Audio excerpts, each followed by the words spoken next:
السلام علیکم دوستو، میرا نام فاروق قریشی ہے اور آپ دیکھ رہے ہیں میرا چینل برینز اکیڈمی۔ دوستو، برینز اکیڈمی کا ایک ہی موٹیو ہے، ایک ہی مقصد ہے، اور وہ ہے علم حاصل کرنا اور اس کو آگے پھیلانا۔ یہ آپ کا کام ہے، یہ میرا کام ہے۔ میں علم حاصل کرتا ہوں، آپ تک پہنچاتا ہوں، آپ حاصل کریں تو اسے ضرور آگے تک پہنچائیں۔ یہ ایک صدقہ جاریہ ہوگا آپ کے لیے۔ تو دوستو، چینل کو سبسکرائب ضرور کریں، یہ بھی ایک طریقہ ہے علم کو سپورٹ کرنے کا۔ سبسکرائب کر کے آپ علم کو سپورٹ کریں گے تو آپ کا ساتھ میرے ساتھ رہے گا، تو میں یہ کام کرتا رہوں گا۔ دوستو، ہمارے 3 لیکچرز ہو گئے ٹیچنگ سکلز پہ، اور یہ ٹیچنگ سکلز کا چوتھا اور آخری لیکچر ہے، یعنی ٹیچنگ سکلز یہاں پر کمپلیٹ ہو جائیں گے۔ اگر آپ نے پچھلے لیکچرز دیکھیں تو یہ آپ کے لیے آخری لیکچر ہے ٹیچنگ سکلز کا۔ اگر نہیں دیکھیں تو ضرور دیکھیں، اور کسی بھی ٹیسٹ میں پیڈاگوجی آئے گی تو میں یہ دعوے سے کہتا ہوں کہ آپ کو کبھی کوئی پرابلم نہیں ہوگی۔ اگر آپ نے چیزوں کو اچھے طریقے سے سمجھا ہے تو ساری زندگی آپ کو یاد رہے گا۔ آج ہم چوتھا ٹیچنگ سکل سٹارٹ کرنے جا رہے ہیں، اپنا چوتھا اور آخری، ٹھیک ہے جی، چوتھا اور آخری۔ یہ میں نے تھوڑی سی غلطی کر دی، 4تھ ٹیچنگ سکل، یہ تھوڑی غلطی ہوگی مجھ سے، اس کو ہم ٹھیک کر لیتے ہیں، جو کہ مشکل سے ٹھیک ہوگی۔ یہ بڑی پرابلم ہے، آپ لوگ دیکھ لیں کہ میں کس طرح سے یہ سب کچھ تیار کرتا ہوں، بڑا مشکل کام ہے میرے لیے۔ تو preparing lessons according to individual needs, یہ ہمارا چوتھا سکل ہے دوستو، یعنی کہ ایک سبق کو بچوں کی ضروریات کے مطابق تیار کرنا۔ یعنی جو بھی آپ پڑھانے جا رہے ہیں، اس کو اس طرح آپ نے پریپیئر کرنا ہے کہ ہر بچہ فرداً اس سبق کو سمجھ سکے، اور کلاس میں جتنے بچے ہیں ان میں سے کسی کو بھی پرابلم، کسی کو بھی مشکل پیش نہ آئے۔ یہ ایک بہت بڑا آرٹ ہے دوستو، یہ بہت بڑا آرٹ ہے، یہ کوئی آسان کام نہیں ہے، کیونکہ کلاس میں سارے بچے ایک دوسرے سے مختلف ہوتے ہیں۔ کوئی بہت ذہین ہوتا ہے، کوئی درمیانہ ہوتا ہے، کسی کے پاس سکلز کم ہوتے ہیں۔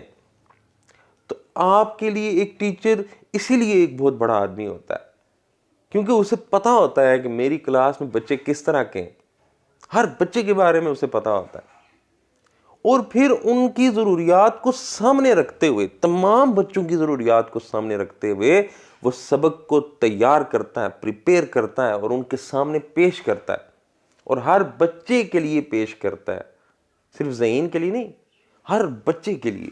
یہ ایک بہترین ٹیچر ہوتا ہے۔ تو دوستو، یہ چوتھا سکل ہے، اور اس کے لیے سب سے امپارٹنٹ چیز وہ ہے لیسن پلاننگ۔ سب سے پہلا کام، بنیادی کام یہ ہے کہ آپ کل، پرسوں، ترسوں جب بھی کوئی لیسن پڑھائیں گے، کوئی سبق پڑھائیں گے، سکھائیں گے، تو اس کی پلاننگ آپ پہلے کر لیں۔ پلاننگ میں سارا لایا عمل آپ بنائیں گے کہ میں نے کیسے کلاس میں داخل ہونا ہے، میں نے سب سے پہلے کیا کہنا ہے، میں نے سبق کو متعارف کیسے کرانا ہے، میں نے کون سا میتھڈ یوز کرنا ہے ٹیچنگ کے لیے، اور ایویلویشن کے لیے کون سا طریقہ یوز کرنا ہے۔ ساری باتیں یعنی پلاننگ کے اندر آ جاتی ہیں۔ تو اگر آپ پلاننگ کر لیں گے تو سبق کو ڈیلیور کرنے میں، بچوں تک پہنچانے میں ایک فلو آ جائے گا، ایک ترتیب آ جائے گی، ٹھیک ہے۔ تو لیسن پلاننگ سب سے بنیادی چیز ہے۔ لیسن پلاننگ اگر آپ کریں گے تو آپ سبق کو سٹیپ بائی سٹیپ بچوں تک پہنچا پائیں گے، ٹھیک ہے۔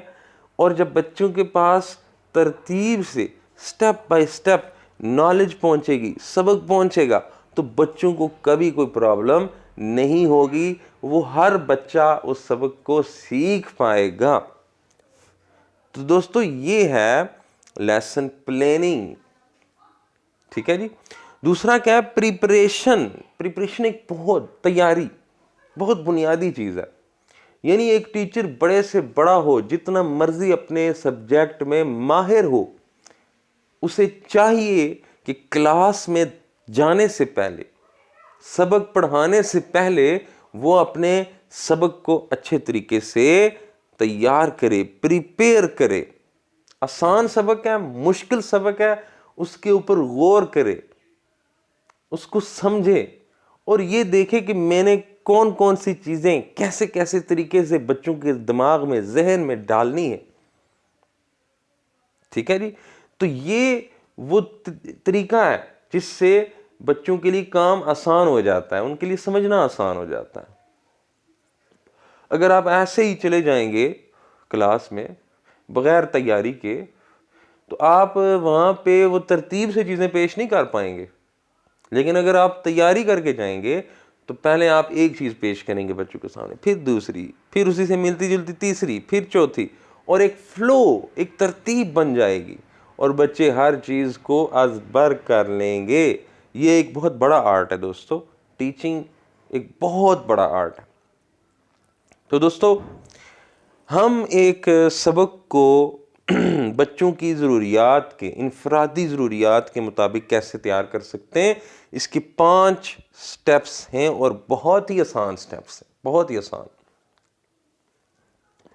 اور تقریباً ہر سٹیپ میں، خاص طور پر پہلے جو پریپریشن، پریزنٹیشن اور ایویلویشن، یہ جو 3 سٹیپس ہیں، ان میں آپ نے 8 سے 10 منٹ لگانے، اور باقی سٹیپس میں آپ نے بچوں کو، یعنی پریکٹس میں اور ایکسپینشن میں زیادہ ٹائم دینا ہے بچوں کو، ٹھیک ہے جی۔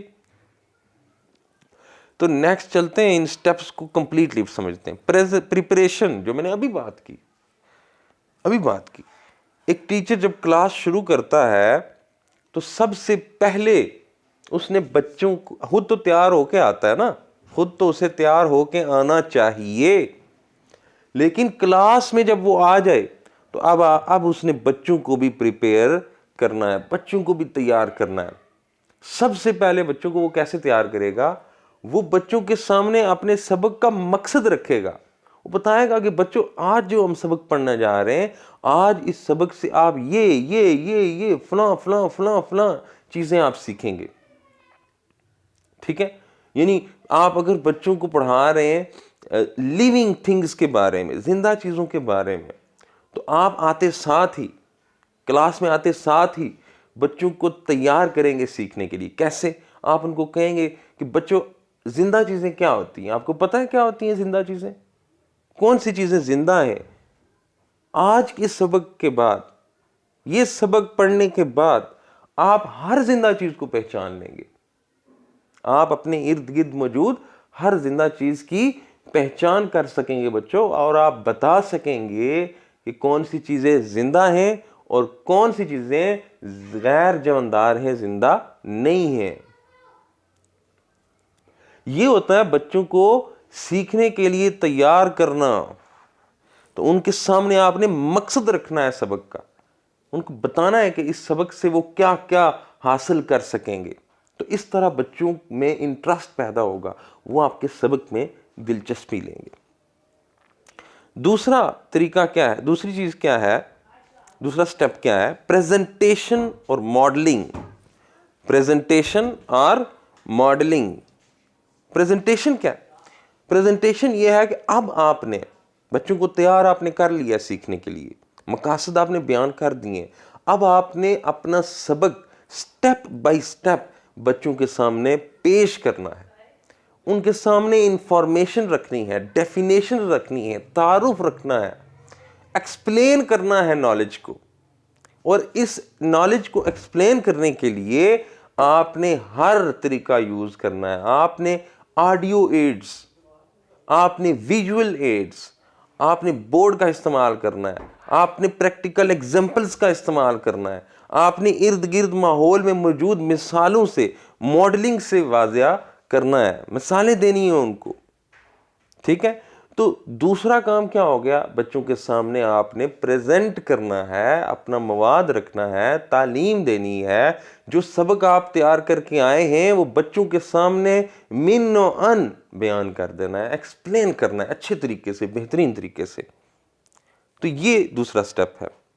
نیکسٹ، پریکٹس، یعنی جو آپ نے اصول ان کو سکھائے ہیں، اب بچوں کو آپ نے کہنا ہے کہ ان چیزوں کو اپلائی کریں، بچوں کو ٹاسک دیں گے اور ان سے کہیں گے کہ آپ اب جو کچھ بھی سیکھا ہے اس کی پریکٹس کریں، اس کی عملی تربیت ان کو دیں گے۔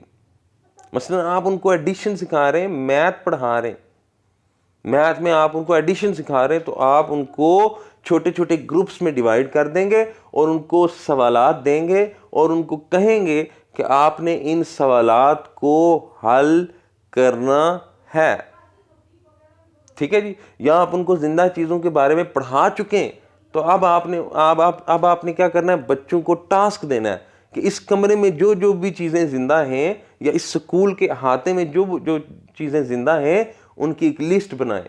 تو یہ ہوتی ہے پریکٹس۔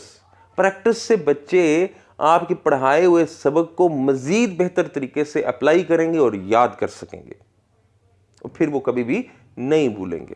اور اس کے بعد ہے ایویلویشن، آپ جائزہ لیں، آپ نے جو بھی ٹاسک ان کو دیا تھا کرنے کے لیے اس ٹاسک کی جانچ اور پرکھ کریں اور جائزہ لیں کہ کون سے بچے ہیں جنہوں نے سبق کو بہت بہترین طریقوں سے سیکھا ہے اور آگے ٹاسک میں اپلائی کیا ہے۔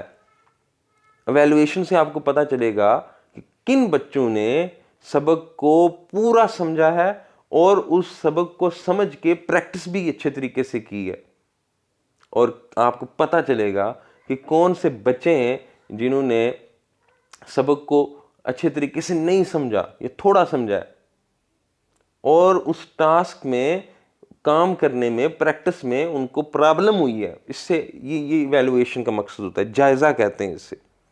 اس طرح آپ بچوں کے اندر جو کمی رہ گئی ہے وہ آپ کو پتہ چل جائے گی اور آپ اس کمی کو دور کر پائیں گے۔ تو یہ چوتھا سٹیپ ہے۔ اور پانچواں اور آخری سٹیپ ہے ایکسپینشن، یعنی آپ بچوں کو ایکٹیویٹیز میں انوالو کریں۔ جو کچھ بھی آپ نے انہیں سکھایا ہے، بچوں سے یہ کہیں کہ اسے اپنے ارد گرد کے ماحول پہ اپلائی کریں، ٹھیک ہے؟ اپنے ارد گرد کے ماحول کو آبزرو کریں، کہاں کہاں وہ اصول اپلائی ہو سکتے ہیں جو آپ نے انہیں سکھائے ہیں۔ مثلا زندہ چیزوں کے بارے میں آپ نے پڑھایا ہے تو آپ ان کو یہ کہیں کہ باہر جائیں، جا کے زندہ چیزیں ڈھونڈ کے لائیں۔ کوئی بچہ چیونٹی اٹھا کے لائے گا، کہے گا یہ زندہ ہے، کوئی بچہ کاکروچ لے آئے گا، کوئی بچہ پودے کا چھوٹا سا پودا لے آئے گا، وہ کہے گا یہ بھی زندہ ہے، ٹھیک ہے؟ تو یہ ہوتا ہے ایکسپینشن، بچوں کی نالج کو بڑھانا۔ بچے اپنی نالج کو خود بڑھائیں، خود آبزرو کریں، مشاہدہ کریں، خود کام کریں، خود نالج گین کریں، یہ ہوتا ہے ایکسپینشن۔ تو یہ وہ 5 سٹیپس ہیں جو میں نے آپ کو بتائے ہیں، جن سٹیپس کے ذریعے سے سبق کو بچوں کی ضروریات کے مطابق ان کے سامنے پیش کیا جا سکتا ہے اور اپنی ٹیچنگ کو مؤثر بنایا جا سکتا ہے۔ دوستو، میں امید کرتا ہوں کہ یہ سبق بھی، یہ لیسن بھی اور یہ لیکچر بھی آپ لوگوں کے لیے مفید رہا ہوگا۔ آج ہمارے ٹیچنگ سکلز کمپلیٹ ہو گئے، تو انشاءاللہ نیکسٹ ویڈیو میں ہم ٹیچنگ ٹیکنیکس، موٹی بڑی ٹیچنگ ٹیکنیکس کو ڈسکس کریں گے، اور اس لیکچر کے بعد ہمارا ایک مکمل ٹاپک ہو جائے گا۔ کون سا؟ Teaching strategies, techniques and skills. یہ پورا ٹاپک ہمارا کلیئر ہو جائے گا، تو پھر ہم نیکسٹ ٹاپک کے چل سکیں گے۔ تو چینل آپ نے ضرور سبسکرائب کرنا ہے، اور چینل سبسکرائب کر دیں گے تو ویڈیو آپ کو ٹائم پہ ملیں گی۔ اس چینل کو سبسکرائب کرنا علم کی ایک چھوٹی سی کاوش کو بڑی سطح پر لے کے جانا، تاکہ سب کو فائدہ ہو۔ بہت شکریہ تمام دوستوں کا۔